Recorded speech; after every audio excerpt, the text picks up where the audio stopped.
So, hello and welcome once more to Cherry Red TV.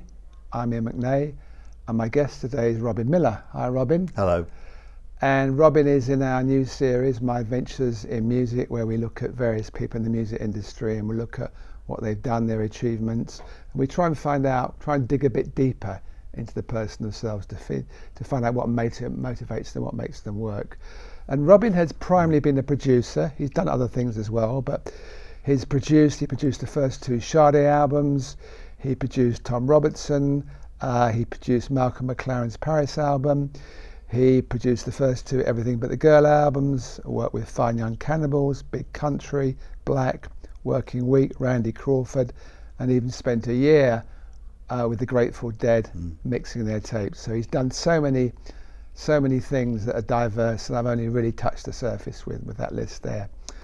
So the other extraordinary thing about Robin is he's blind. He wasn't always blind, but he knew when he was relatively young in his teens that he was going blind. So, and he's one of the most positive people I know. So he's one of those people that has a disability and somewhere it hasn't disabled him. So Robin, let's start with that. You were told when you were about 16 that you would go blind within about 20 years. Yes, I was, plus or minus. It sort of varies from person to person, I was told on my 16th birthday, Ian, Wow. I mean, I knew my eyesight was poor, but I don't think I'd really registered that it was getting worse, if you see what I mean. Because it was a slow change. Yeah. So when you heard that, what was your response? Shock, I think. Of course. Absolute shock, complete shock. And then quickly, I was quite a religious boy. My mum was West Indian and she was quite religious. And I was quite, churchy, and I was in the choir and an altar boy and everything. And my first reaction was to blame Jesus and blame God. So I went from being religious to, I literally spent almost every evening, probably for a year or so, lying in my bed, cursing God and Jesus for messing me around, really, kind of building me up and then shooting me down. Yeah. And then your sister apparently was a very beautiful woman. She was. And she went out with a few pop stars, didn't she? She went out with Peter Green, then with Freddie King for a while, and then Mick Taylor, just at the point when Mick was working with John Mayall's Blues Breakers and went off for an audition and came back to the flat at 5 p.m. and said, "I'm not sure, but I think I've just been offered a job playing guitar with the Rolling Stones." Yeah. And she later married Mick, is that right? She did, yes, and had a child, And then when you were a teenager, you went on tour with the Stones. Yeah, I went on there, in order. I went down to France where they were all living as tax exiles, and I went down during the recording of Exile on Main Street and was there pretty much all the time, hanging around in the studio. So that gave me a first look, and a first taste, which was probably very pivotal, Ian, if you think about it. I could have started, like most people did, in a little 8-track in Camden Town. And actually my first studio experiences were in the south of France with the Rolling Stones and a mobile, seeing amazing music being recorded in all sorts of strange places with, microphones strung out over ballrooms and in the back ends of kitchens and so on, and realizing that it was actually all about the vibe and the take and the, not necessarily the sort of technical details, and that they could be sorted out later in what they called mixing, which I didn't know anything about. And then later back in London at George Martin's big studio just above Topshop in Oxford Street, walking in there and seeing all these fantastic made-to-measure spaces and just thinking, I've got to spend a lot of time doing this. And then I went on the road in their European tour, which was their first big tour with Mick Taylor, and I think that's the tour actually that turned them from being a great, innovative, anarchic singles band into a, shall we say, a stadium rock band. I think it was, and I do feel that Mick Taylor brought them on musically and allowed them to paint on a bigger canvas. So how did this influence you in your career choice? Did you feel you in the studio that one day you'd like to be a producer, or when you were on tour with the Stones, did you feel you wanted to be a musician? Both of the above. Yeah, I don't think I knew what I wanted to be. I definitely loved the recording studio. I thought this is a place where I want to spend a lot of time. But I also stood at the side of the stage at Nebworth and watched 60,000 people wave cigarette lighters in the air to the Stones singing "You Can't Always Get What You Want," and thinking, that's the sort of music that I want to be involved in. I want to connect to 60,000 people my age, rather than something more obscure or complex or, you know, highfalutin. And then you wrote loads of letters to different record companies and studios, I think, and you got a very poor response, didn't you? Looking for a job. I did. I was just finishing off at college doing a law degree because my mum and dad had said you ought to have something to fall back on. I expect mums and dads still say that a lot. You know, finish your law degree and then we'll see what happens. And I wanted to get into music, so I wrote to about 36 record companies. I got one reply, and about 3 or 4 years ago I went back to my old university and met my old director of studies, and he said, we were all furious, Robin, that you'd been prejudiced against because of your bad eyesight. And I, even, you know, all these years later, I said, what do you mean? He said, well, you know, you got a fantastic degree, you should have been offered jobs by lots and lots of people, but we knew that they didn't want someone who couldn't see properly. And I said, yeah. I just thought it was hard to get into the music business. You know, I'd never really thought about it. So even at that point, you didn't see it as a disability, really?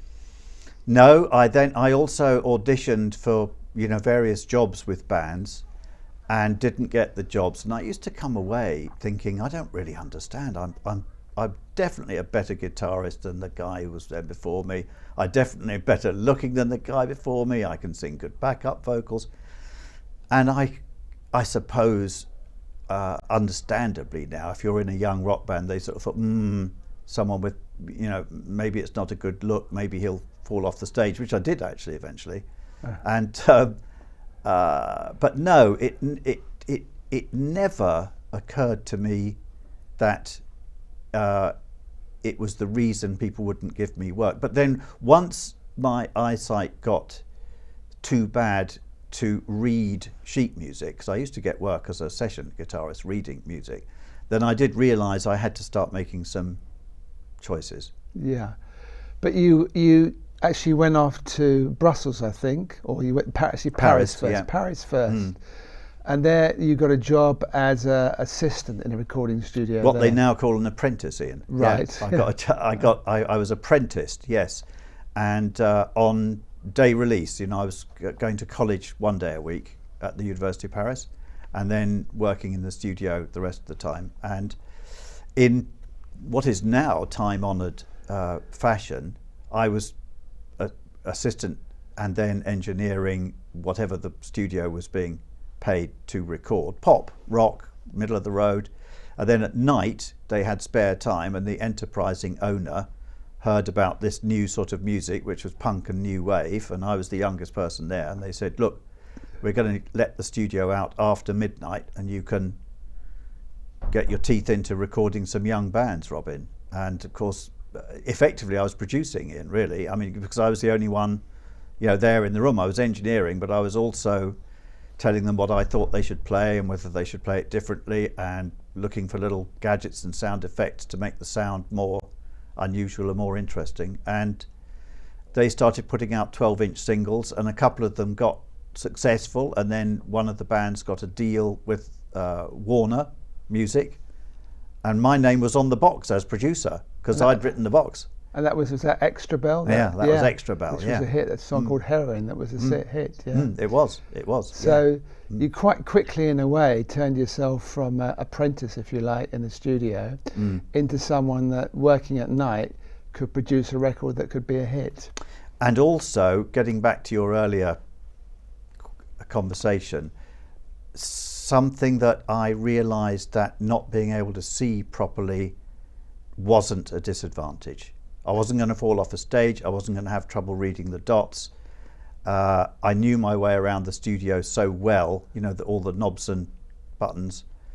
And also that if I was in charge of the session, of course, I could then get up from the engineer's chair, put someone else in there who could see whether the meters were going into the red or not, and just direct the sessions without worrying about what the artist looked like, without being perhaps distracted by the fact that, the singer was a very attractive person, but just listening, not even being distracted by the size of the little square boxes in front of me, but just wanting the room to be filled with sound.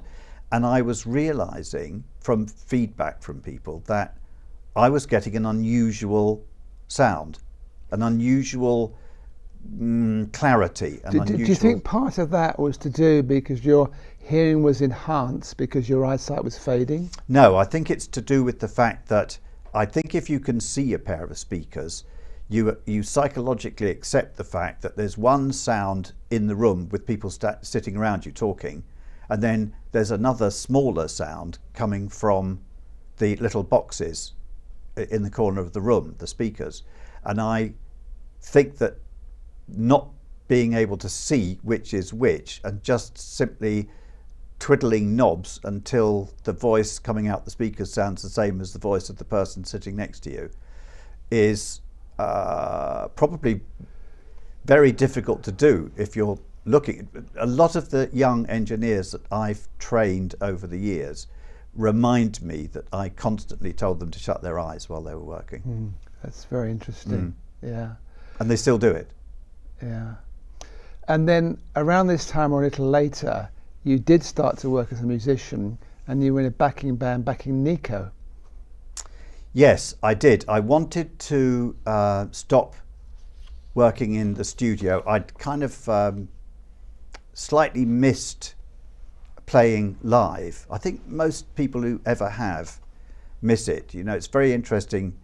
I'm sure people wonder why very successful film actors who get paid millions of pounds will want to put themselves through going on stage at the Old Vic 8 nights a week, but there is nothing like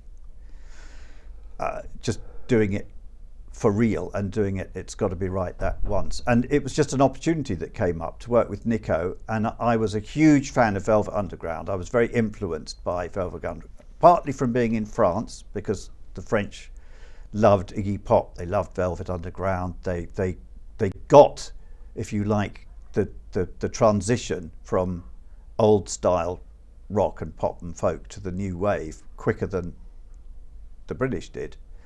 And she was charismatic. There was an opportunity to work as her guitarist and to travel and to go to New York and to go to Germany and to go around. And I did it for about a year and a half. And how talented do you feel she was? Because she had a wonderful image. And I always wonder whether it was the image that was the primary thing, or it was actually her. And she had a unique voice, obviously, with the cigarette smoking. It gave her that deep voice. But do you feel she was very musically talented? There's a duality with a lot of artists. They have one thing in common, Ian. They need to be, that's a better word, the centre of attention.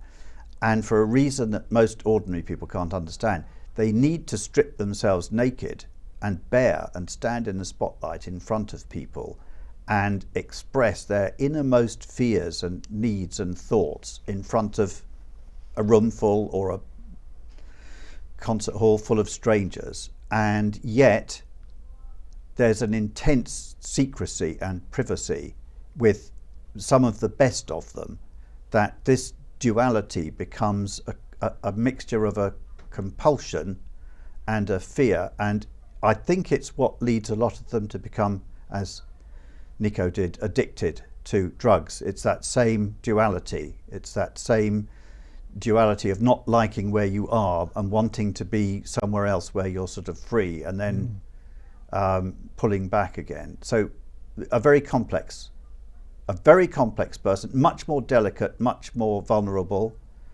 as is often the case, than people would have thought. Certainly more so than I thought. I thought she'd be strong and Germanic and very sure of herself and quite austere, and she was nothing like that at all. Yeah. But that was a persona that she knew she was putting on. It wasn't unconscious. She knew that was the persona she was putting on.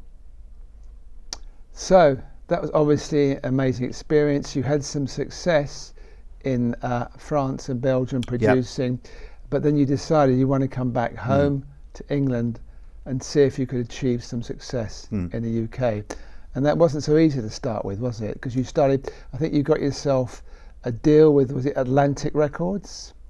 I was an artist. As an artist. Yeah, that didn't go very well. But you made some records. You got, I think you did an album. Is I that did. right? I made an album for Atlantic. Yeah. I tried to find it on Spotify, but I couldn't No, find you it. probably can't. No, you probably can't. Buried away somewhere. Well, I've had that experience many other times.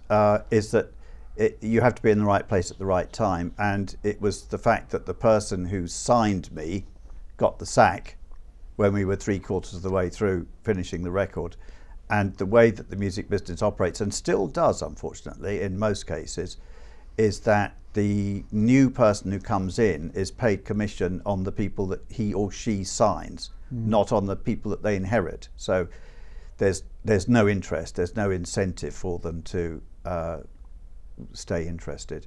And then I went to see a friend of a friend who was a record plugger, getting tracks played on the radio, and I played him some of my stuff, and he said, I don't think you're good enough to be an artist. I don't think you've got what it takes to be an artist. You don't have something in your voice that is magical. This is Clive Banks, wasn't it? I think he said to you, you haven't got a hit voice. You don't have a hit voice, yeah. Yeah. And it's quite devastating, wasn't it? Yes, but then he said, who produced these tracks? And I said, well, I produced them. He said, who played them? I said, well, I played everything on them. Where did you do it? And I said, well, I did them at a little 8-track studio pathway in North London. He said, how long did it take you? And I said, well, this particular lot took 2 days. And he said, play me something else. And I played some other stuff that I'd done in France. And he said, I think you're a really unusual, very unusual record producer. I think you're bringing a few exotic elements into what is quite commercial sounding music. And if you want to try your hand at producing in the UK, I'll manage you. But if you want to be an artist, I won't. So I had to sort of think about that overnight. And then I thought, well, I'll give it a shot. You know, I do like producing. I'm not getting anywhere as an artist. I'll just see what happens. And the minute I actually made that decision, things started happening quite quickly. Let's stop there. Isn't that interesting? So somehow, because it'd taken you quite a long time to really feel you found your vocation in life, and as soon as you really made a decision to go with it, overnight, and things started to happen. It took someone to put it in front of me, you know, starkly in black and white. Yeah.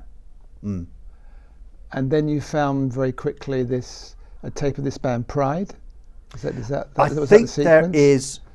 think it's probably a good thing to think about for anybody, is that there may be one thing that you do, not just better than anything else that you do, but it might be possible that there's one thing that you do better than anyone else does. Now, I don't mean that I'm the best record producer in the world, Iain. I mean, I have a certain way of producing certain sorts of records that someone could try for 15 years and not be able to replicate. Exactly the same way that I could sit there with a guitar for 20 years and not be able to play it like Jimi Hendrix. But I certainly do think that I had an unusual knack of producing records, and it's other people who say, we could tell when you'd produced a record, Robin, easily, you know, quite quickly from listening to it, which you don't recognise in yourself, but other people do. And when other people come to you because of what you do, I think you realise that you're on the right track. You know, that they don't come to you and say, I want you to make a record that sounds like another person made it. They just say, I want you to do what you do. But you have to drop the stubbornness of wanting things the way you thought you did and realise this is something that's opening up and say, right, this is a positive flow here. I'm going to follow this, see where it leads. Yeah. Anyway, as I was saying, you discovered, I think, fairly quickly a band called Pride. What I discovered was that I wanted to use the business model that the guy who ran the studio in France had used, of opening up. I bought a dilapidated studio in northwest London, and I wanted to do the same thing and use the nighttime sessions, Yes. or the spare time, to record people who wouldn't otherwise get an opportunity. And we started doing that, but at the same time, the first person who approached me was a chap that actually through Cherry Red, I met through Cherry Red, Right. through your company. Simon Booth introduced me to a Chilean girl who was raising money for Chilean solidarity to make note of 10 years of Pinochet's rule, and they wanted to make a single to draw attention to this. And would I provide the studio time? And I thought, well, that sounds like a very good idea. So we made a track, and that's how I met Tracy Thorne from Everything But the Girl, Right. and Robert Wyatt from Soft Machine, and various other individuals. And we wanted to make, I was very into Latin jazz at the time, and I wanted to make a Latin jazz 12-inch dance version, and I put a word out on a Sunday evening to any musicians in West London who could play Latin jazz, and about 30 people turned up. And the following afternoon I got a call from the manager of a band called Pride, who said, 2 members of my band came to your studio, you probably didn't even notice them, but they had a good time, they liked the studio, they liked working with you, could I come and play some music? And that music was the early demos of what became Sade's band. Yes. Yeah. And it was like My Love Is King was one of those demos, wasn't it? Let me see. The first tracks were, yes, Your Love Is King, Hang On To Your Love, and a track called Spirit, which we didn't end up recording on the record. And I loved the voice. I absolutely loved the voice. It was very simple because they were a funk band, really. Yes. Very much. They just sort of got into a groove. There were none of the kind of bells and whistles. There was none of the soul elements, if you like, of what we did together. It was just funk. And you can imagine, I think you can imagine Smooth Operator and When Am I Going to Make a Living and tracks like that, with all the kind of big chords and things like stripped away. And they were kind of almost like sort of simple Parliament, or the Meters type grooves. Yeah. So when you first heard those songs and you heard her voice, did you have an image or a feel of where you were going to go with it straight away? Oh yeah. Yeah. Completely. I'd been to college in France and had learnt pop arranging and jazz arranging from a fantastic teacher, from a brilliant teacher, and I therefore then sort of started obsessing about Philly soul, Norman Whitfield, going back to Quincy Jones, and really working hard on my skills as an arranger. An arranger has to have a final composite of the picture and then know how the different bits make up that picture. So when I sat down with the band, as you know, Ian, I'm a very talkative guy, and I don't think the band got a word in edgeways. I think they sat there and I said, right, first track, and I'd mapped everything out, literally, like where the congas came in, where the strings would come in, what line they would play. Right, you'll do this, and then Andy, you'll play that. And they sat and they listened for an hour and a half, and they kind of went in a, well, look, you're paying for the studio, Robin, so, we'll give it a go. What were they going to say? I was giving them free studio time. They'd sort of enjoyed it before. The sort of musical references that I was giving them, which was Marvin Gaye and Curtis Mayfield and Dinah Washington and Ray Charles and people, they bought into all that. And I said, I'm not going to worry about the groove, because you've got the groove. I mean, I'll work hard with you to really make it groove, but it's all the soul-y stuff on top. It's the strings, it's little horns, it's the backing vocals, it's giving the tracks a bit of pop sensibility, so they build rather than, because if you think about pop tracks, they don't just kind of start and then just carry on to the end. They go somewhere, they stop, they start again, they build, they've got crises, they tend to have a cathartic moment, they hold the audience over the period of 3 or 4 minutes, and they work. And so we did a week, and we did Your Love Is King and Smooth Operator, and we mixed them about 10 o'clock on the last evening, just mixed them through, and they never got done again. They never got mixed again, they never got recorded again. That's the same versions that... But RCA didn't like them, did they? You took them to RCA? Nobody liked them. Nobody liked them. No. Yeah. Well, when I say nobody liked them, they didn't really want them. Yes. The background to this was right in the middle of the beginnings of Depeche Mode and Blancmange and the electro, which I liked, by the way, but it wasn't what I did. I was sort of get a band in a room and record real instruments, but I was still using modern techniques. I was still probably one of the first people taking a real drummer and sampling a bass drum from a drum machine and a snare drum from a drum machine and superimposing those exactly on top of the drummer's beats, so that you had a person playing drums, but these much more direct electronic sounds on the bass drum and snare drum, which I think is one of the things that made the tracks sound quite modern, and quite unusual. But the tracks were long, they were 4.5, 5 minutes long. Yeah. They were jazzy and soul-y. They weren't obviously electronic. They didn't have, synths and stuff. Her voice wasn't kind of the way that people were singing at that time. And nobody wanted them until, here's a lesson, her boyfriend, Robert Elms, got the Face magazine. Her onto the front cover of the first edition of the Face. I think it was the first edition. So the Face of 1984, and the phone started ringing, and we put a gig together very hastily at a band called Heaven, and Robert being a venue called Heaven. That's underneath the arches at Charing Cross. That's correct. It was a gay club, I think. That's correct. And Robert, being a clever lad, phoned up all his mates on national newspapers and said, this band are doing this gig. They turned away 600 people at the door, and all the national newspapers snapped a picture of it and had a little byline in the entertainment section. And all the record companies who'd said no were on the phone to me the following morning, fighting to sign her. Yeah.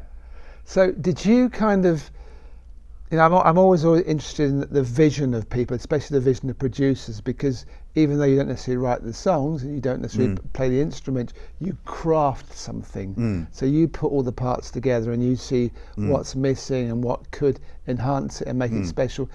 Did you see big hit singles from her at that time, or did you just love what she was doing?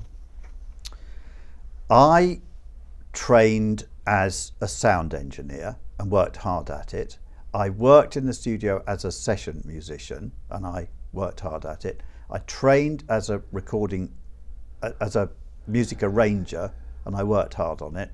I also did a course in electronics, and to me, a producer was like George Martin, was an enabler, was a person who knew every aspect of the craft, to use your word.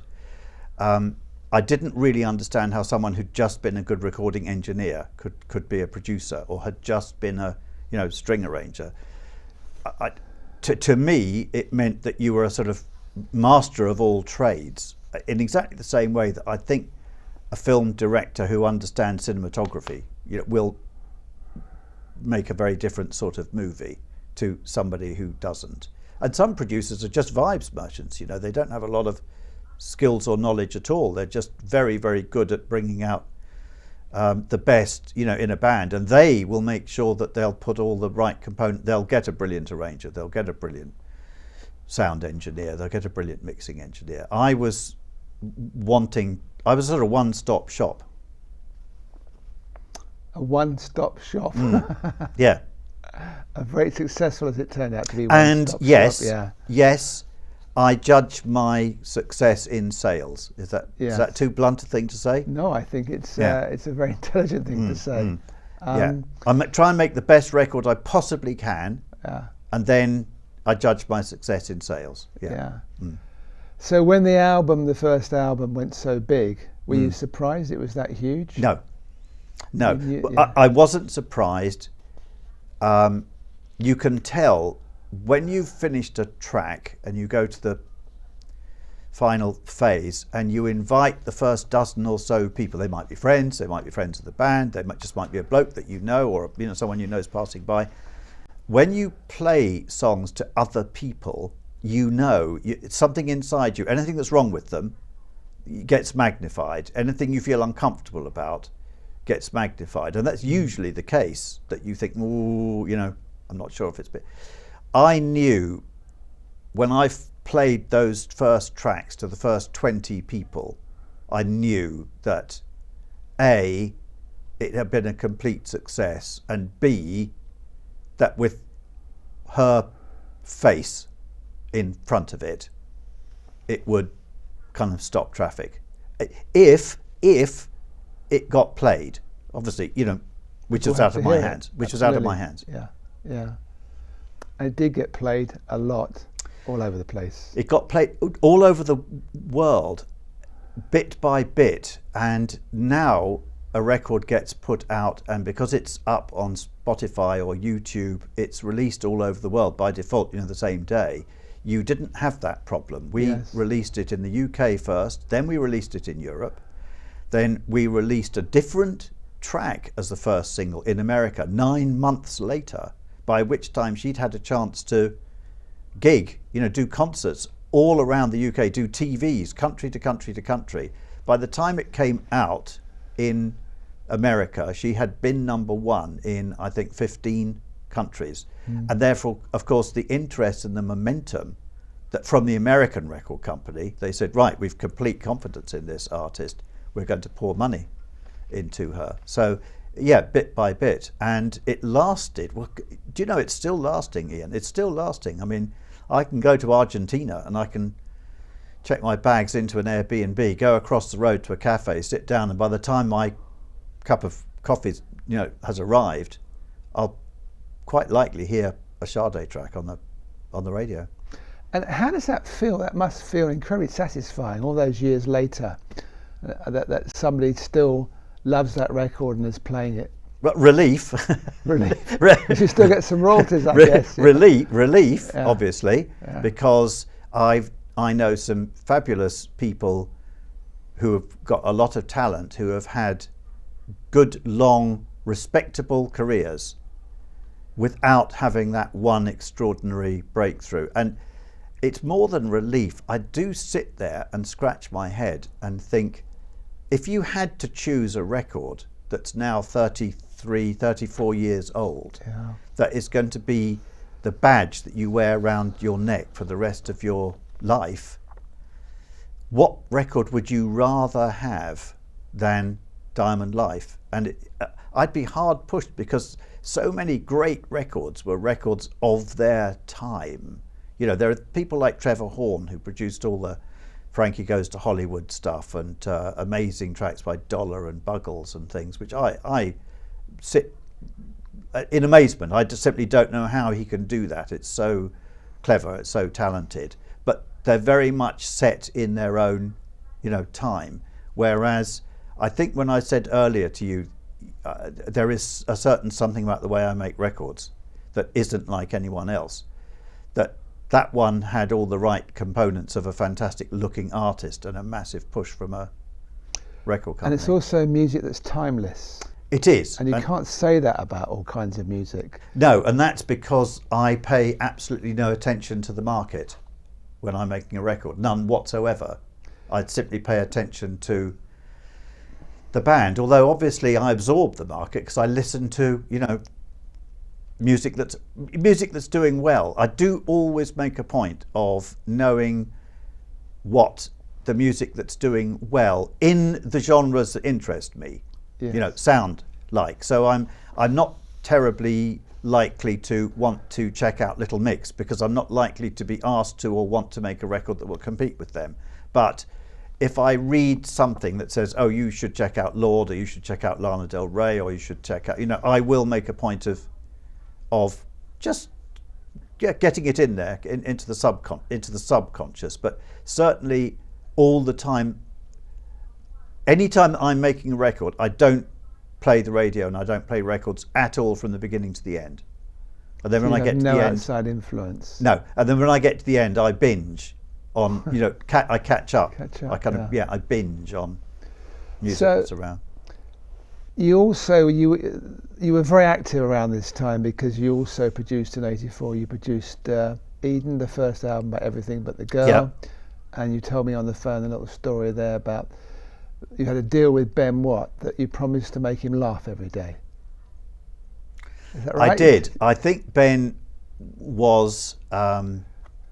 He'd already made a record on his own. Tracy Thorne, his Well, for Cherry Red, partner, had made a record on her own. and they'd done one single with Everything But the Girl and Night and Day, which Cherry Red put out. Yeah, and I loved it. And and I absolutely, of course, I loved her voice.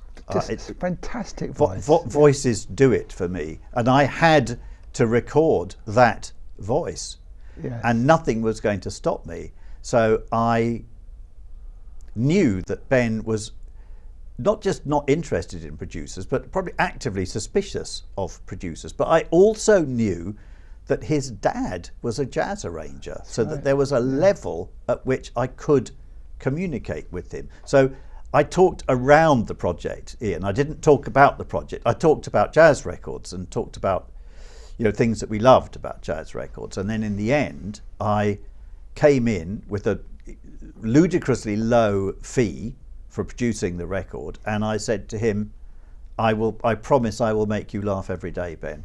And he paused and he said, well, at that price, a laugh a day, yeah, that could be okay. that could be okay. He said, I'm not sure you'll get many laughs working in the studio with me, Robin. And he was wrong. We did laugh every day, and the whole album took us 12 days. Yeah. So I only had to make him laugh 12 times. Yeah, Ben's intense, but he's very talented. He's both of those things, Yeah, yes. And yeah. My company still puts out his records today. Of course, yeah. Yeah. We'll come on to what you're doing now later. Yeah, That's yeah. right. And you were also slightly after this time. You did an album with. You don't have to talk about all of them, but you worked with Fine Young Cannibals. Yes. Big Country. Yes. Which was your first real rock record, wasn't it? Yes, it was. So that was very different. How was that to work so different with a rock band? Well, I'd started off as a guitarist, playing rock and new wave in France, on some of the tracks that I was producing. I'd been on the road, as a guitarist. And then because Sade and Everything But the Girl and Weekend and Working Week, which was sort of moody, soul-y, intimate with a complete absence of rock guitars, if you think about it, finally had done well.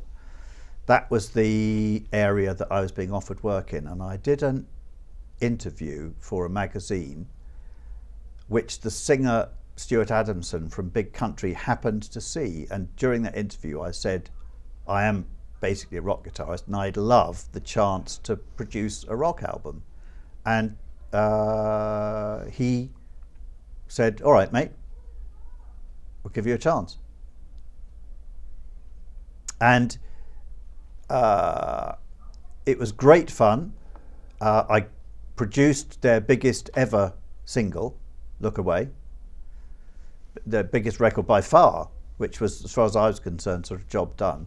But it was around the time that the Joshua Tree was being recorded, and I dare say that it wasn't just me, but there were a few other people that thought it was time for rock to move away from the big 1980s drums, the big sort of machine type anvil drums. And Stuart, when you sat and listened to him play acoustic guitar, he sounded more like a folk singer. And so I wanted to bring a sort of intimacy and a simplicity. They were quite a sort of fussy band.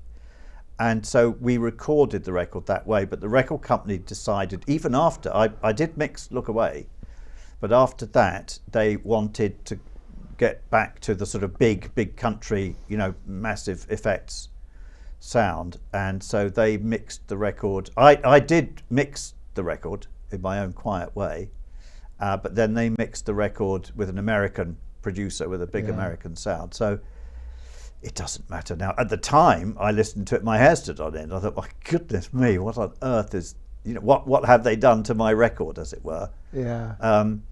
But, you know, that's because you're right in the middle of it. More than anything else, I would say it's not that I criticised them for wanting to play safe. It's that actually I hadn't recorded the record in a way that suited that kind of mixing. So I think you got the worst of both worlds in a way. You know, actually, I think the reason the record, to me, it did well, but I mean, they had 4 top 20 singles off that record, so it can't have been, you know, it must have been all right. And now, you know, of course, there's this viral thing going around the internet now, which the band themselves have put me onto, which is now everyone's looking for the lost Robin Millar mixes of that album, and I don't have them. But there's the word kind of got out that Look Away did sound different from the other tracks. You know, the drums sounded like drums in a room, which for me, that would be how I'd want them to sound. So around this time, how was your eyesight? My chronology isn't brilliant, but I must have recorded the second Sade album in 1985 at a residential studio in France, and my eyesight was getting pretty bad. I feel like I've got a memory of Stuart Adamson from Big Country, what he looked like, but it might be my imagination, but I think I have. But halfway through the second Sade album, the lights went out. Literally the lights went out, and I had to ring my wife and ask her to come down and sort of rescue me, you know. So your lights went out? To rescue me. Because I think you told me it was like a studio where there was some stairs that were quite steep, and there was quite a drop. It was in the middle of nowhere. It was a residential studio, yes, and we were sort of up a long, straggly path with a sort of sheer drop on the side, and I literally couldn't find my way from from my room back to the studio and back. So what went through your mind at that time? Was it a lot of fear you had about this, that here finally the worst was, what had been predicted 20 years earlier was coming true, you were losing your eyesight? Did you feel that you would lose your profession? Did you feel that you wouldn't be able to function in the world? What was going on inside you? I think it was the beginning of a very dark, in every way, 5 years, Iain, probably. Well, increasingly, you know, dark 5 years, and very confusing, because on the one hand I had young children who were an absolute delight, but I couldn't see them, which was a torment, in fact. You know, I'd say, you know, listen, I'm a very happy guy now, as you know. I didn't just come out the other side, but I came out the other side, you know, flourishing. But, you know, Robin, is there anything that really, you know, upsets you about not being able to see? Probably the fact I've never seen my children, which I think if you're a parent, you can imagine you do feel that. You know, I've never looked into their face and smiled at them, and seen them smile back. So yeah, it was the beginning of a dark period. I mean, I did have some success with Randy Crawford after that, and I turned down some records after that, and that probably was my confidence. You know, I turned down Chris Rea, the album that became Road to Hell. I turned down Ricky Lee Jones, the album that became Flying Cowboys, much to my manager Clive's bafflement and, you know, annoyance. He kept putting me up for these massive records, and I kept saying, you know, no, I don't think so. Aretha Franklin, all sorts of people. And in my mind, I felt that I'd become too successful too quickly, and that I wasn't as good as Quincy Jones. You know, I got a crisis of confidence, actually, that the fact that, you know, the Sade record had been so big, I kind of knew it was just me doing a bit of arranging and a bit of recording.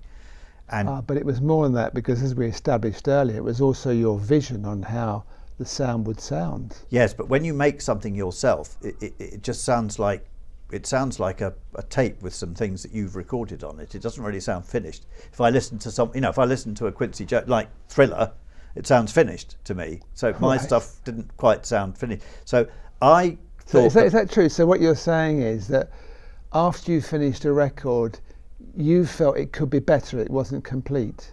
Is that what you're saying? When you're asked to produce Ricky Lee Jones, Anita Baker, you're moving into a kind of American world where in your mind everything is slick. It's the people that record with Steely Dan records and so on, that there's a kind of a finesse, a kind of smooth, I suppose you'd call it, you know, a slickness. And I probably still do listen to the Sade records, and I don't find them slick and smooth. I find them quite sort of obvious and, you know, sort of clunky, you know. They're incredibly smooth. Well, but they didn't sound like that to me, and I didn't think I could do that American studio thing. I thought that I'd be kind of found out, and my confidence was low, and I was going to have to rely. And remember, I suddenly wouldn't be able to look people in the eye. I suddenly wouldn't be able to grab a mixing console, you know, if I didn't like the sound that someone was getting, you know, particularly going to America, working on a mixing console that I wasn't familiar with, all of that. Plus, I was running an increasingly large business on my own. With the studio.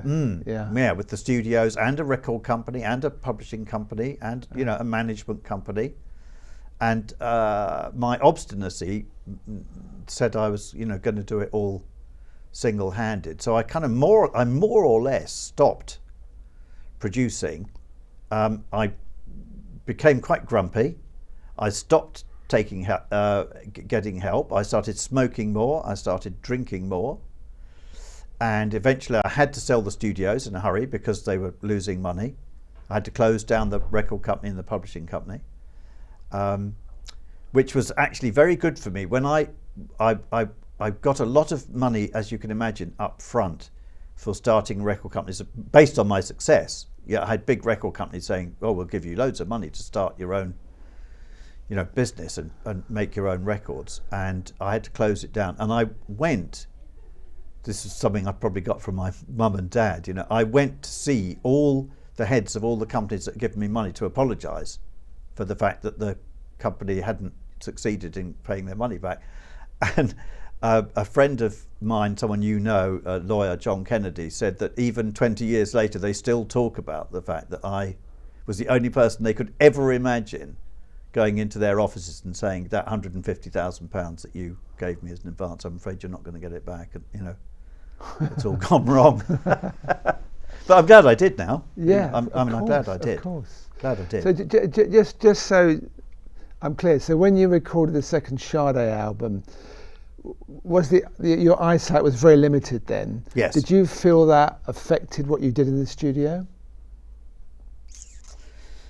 Yes, and what happened was about 3/4 of the way through the recording, after all everything was set up, you know, the drum sounds, the vocal sounds, that, you know, I said I need to go back to London, and we're also a bit short of time because we'd taken a long time. The band were enjoying their success. They were enjoying time out, actually, from a hectic, you know, round of world touring.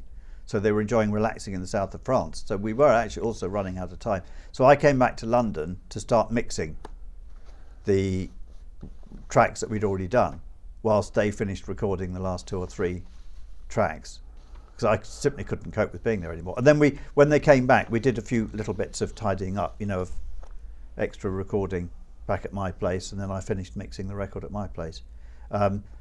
and that was probably because having started it, I was okay. And if you remember, it was also working with someone I was familiar with them, their sound, Yes. what I needed to get out of them. So it was okay.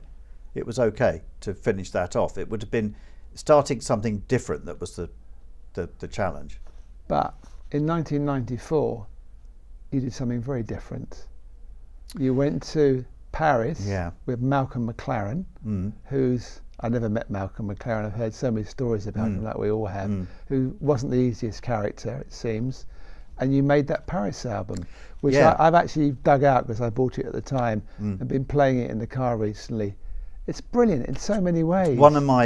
It's one of the things I'm most proud of, Ian. Yeah, it should be. It's a brilliant album. Yeah, I think it's one thing I'm most proud of, and once again, probably something that I don't think anyone else would have quite been able to pull all those elements of. Because remember, I'd learnt my arranging in France, so to be evoking that sound of the 50s and 60s, in Paris, was very easy for me to sort of get my head around as an idea, and also working with Françoise Hardy and Catherine Deneuve and people who I'd been in the studio with when I was a kid, like just making tea and coffee. Yeah, it was all, and of course it came on the back of I'd made a record for a French singer which had become the biggest selling French language record in history, and I was just at the end of it when Malcolm came to see me. And I thought he'd really researched me and my time in France and loved the Sade records, But he just said, "I want someone." Well, Malcolm, I said, why have you chosen me? He said, "Well, you speak French, don't you? We want a producer who speaks French. You can speak French, can't you?" I said, "Yes." He said, "Well, that's all right then. We're going to do it in France, and I need someone who can speak French."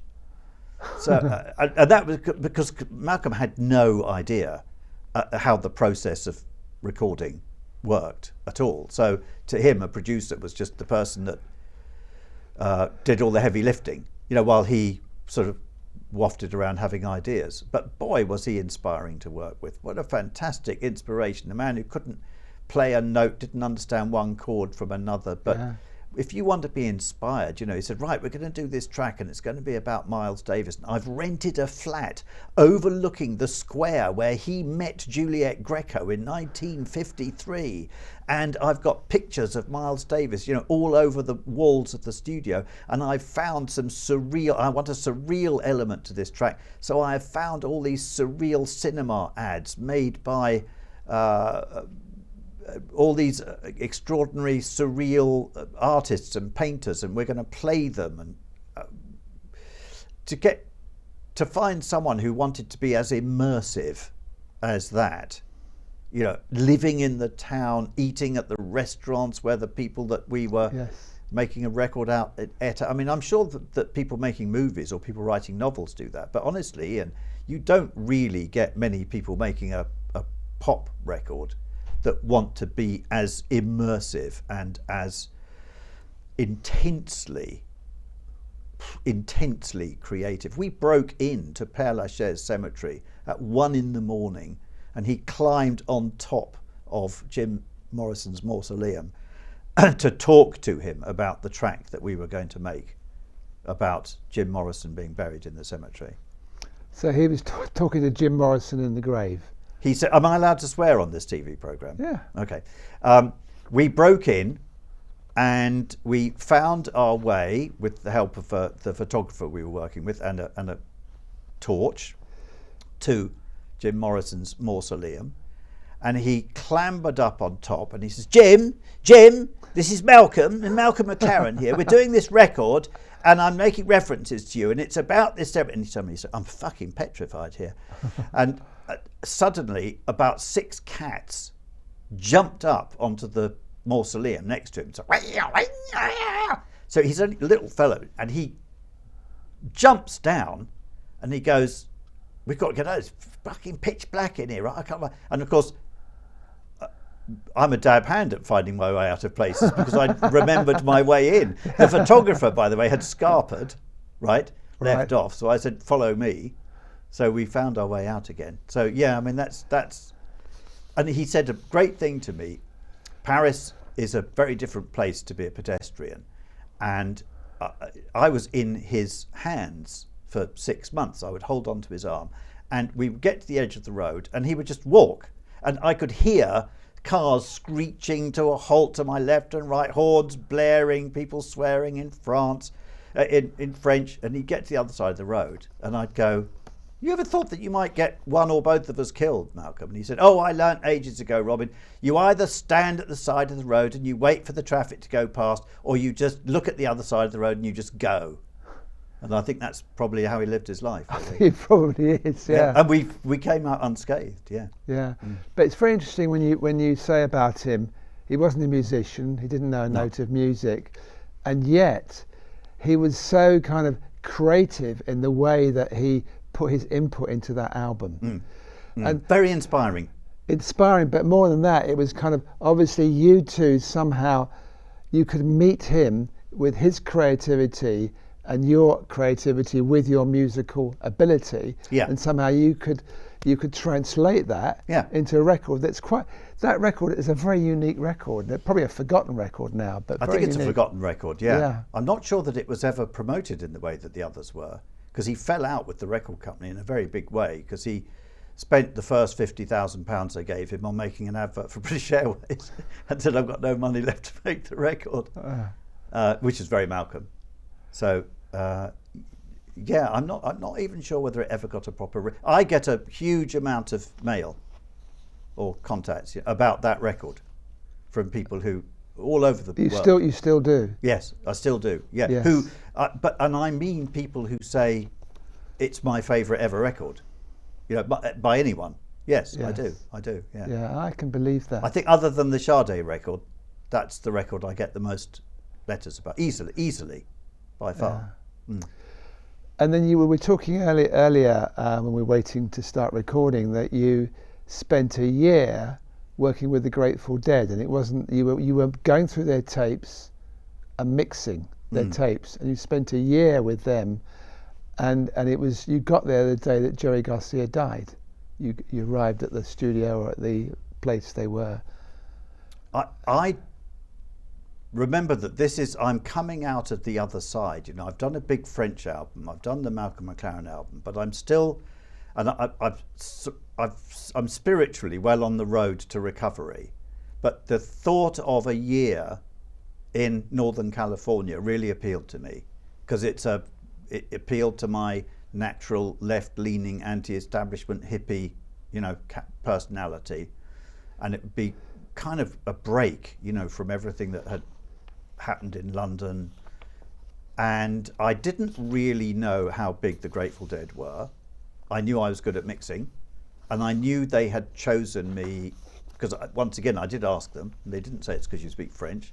They said, "We listen to lots of records on the radio, and your records are clearer than everyone else's." Clearer, that was the word they used. So I landed the day that Jerry Garcia died, and in fact there was a TV monitor at the airport, and my manager said, "Oh, Bill Clinton's got a black armband on, I wonder what that's about."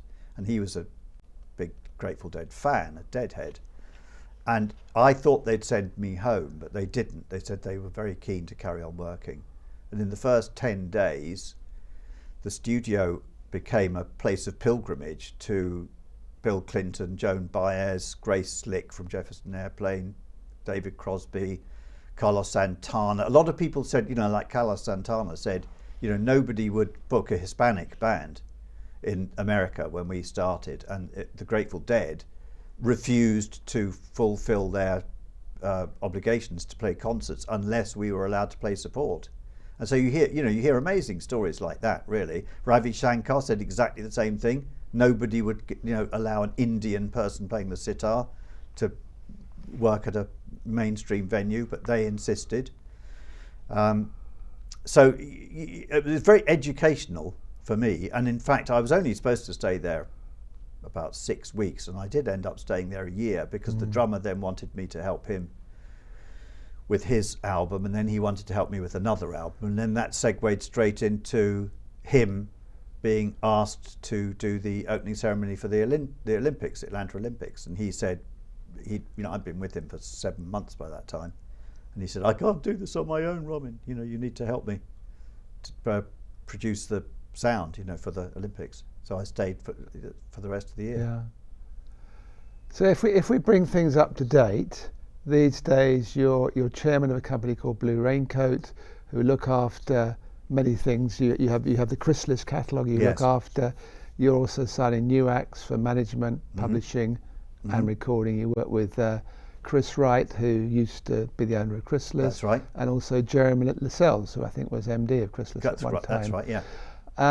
So you're still working in a very creative environment. You're not doing producing so much now. So how are you spending your time day to day these days? Well, Jeremy was the person when he was working at Virgin who put out the Chilean Solidarity record, which was how I met Sade, so we go back that far. He was also the person that signed and put out the Pale Fountains, which was one of my first UK, you know, hit records.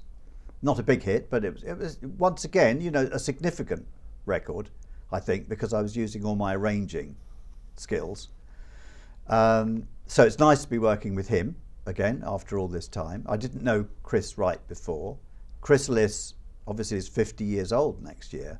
Right. And a lot of things that I remember from being a kid, 10 years after Jethro Tull, you know, the early rock stuff. And then obviously I remember their sort of Blondie period and Sinead O'Connor and the Specials, because I was connected with the Artists Against Apartheid movement quite strongly. And of course, Nelson Mandela, Free Nelson Mandela is one of the tracks on the Special. So I'm quite proud that we are custodians of that track now. And the management company is doing very well, and Cigarettes After Sex are getting bigger and bigger all the time. And once again, you know, they're a cool band, Ian. I mean, you know, they're cool. People contact us all the time, and in a funny sort of way. Although I've had absolutely nothing to do with them, except just this week I've been involved in mastering the new single. But if you think about it, it's slow, mid-tempo, moody, ambient, nothing really like what's going around. You know, couldn't be further away from Beyonce and Jay-Z and Drake. And yet it's doing that same thing that she did. It's doing international business. You know, it's breaking in 20 countries. They are big in countries from A to Z, and nothing's going to stop them. And it's simple. And it's simple things are always timeless. And it's timeless. Yeah. And I would say it's timeless. Yeah. Yes, it's timeless. So I'm very much involved in, if you like, the quality control of the music, and that really is good fun, because we're signing young songwriters, we're signing middle-aged musicians, and we're custodians of some quite old records. But all of it, I have an opportunity in my own studio to take a look at what we're putting out, and maybe I'll remix something. I'll certainly be involved in remastering something. I'll even do something as fun as somebody asks for a 30-second fantastic edit of Scooby Snacks by Fun Loving Criminals for a Italian Lambretta advert, and I sort of do that, and at the same time I kind of put a few little tricks, you know, just to make the sound jump out of the TV a bit more. And certainly when we sign young singers, I will always go out with them on a, you know, 1-to-1 or 1-to-4 with their band basis, right near the beginning of our signing, and just almost have a conversation like I've just had with you. Yes. Just about life and times, make them see that down the road could be an amazing and fascinating journey, and that they should do their best, and that they should be original, and they should work hard, and they should take ownership of what they do, and, you know, all that sort of thing. You know, you just need more than ever these qualities now: being original, being committed, and work hard. Yeah. Believing in yourself. Yeah.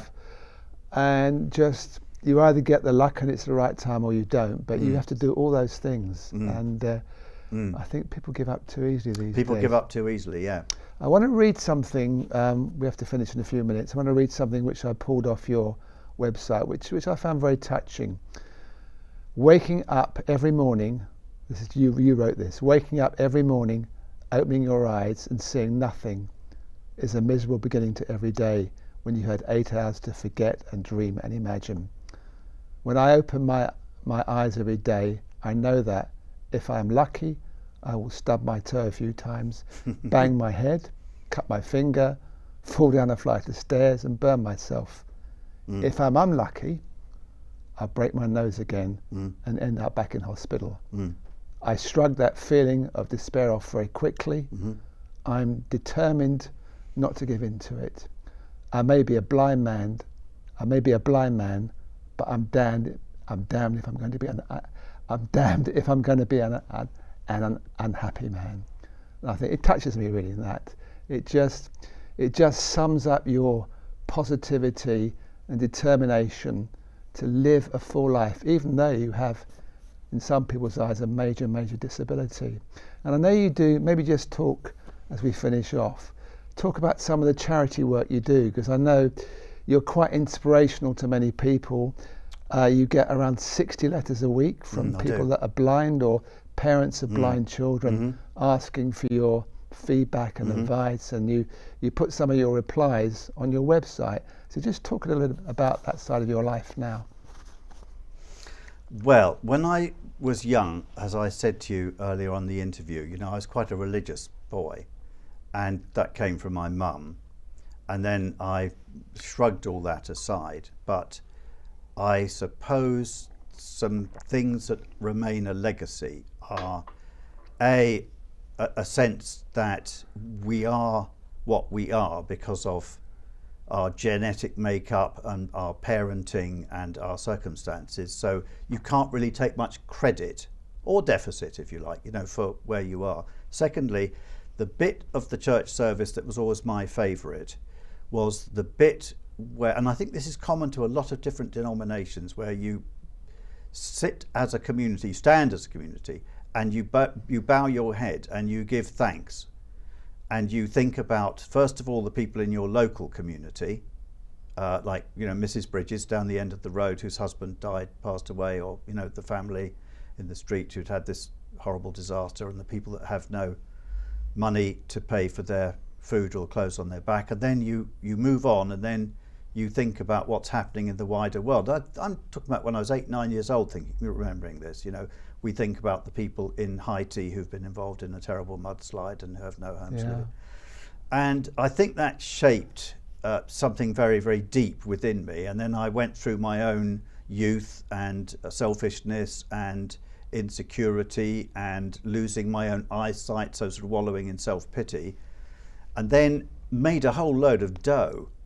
And suddenly was confronted by the fact that, okay, on the one hand, I can't see anything. On the other hand, I'm incredibly lucky. I'm doing what I want, where I'm comfortable, I'm supported, I live in a welfare state, I've got money in the bank. And I started looking outwards, not inwards. And I was helped to look outwards by Claudia from Chilean Solidarity, and listening to what life was like 10 years later in Chile. And then working with some African musicians and finding out what life was like currently in the apartheid of South Africa, working with 2 young girls who were 20 years old with cystic fibrosis who were going to be dead by the time they were 24. And you start thinking, what problems do I really have? I don't really have any problems. And once you start looking outwards and once you start trying to help,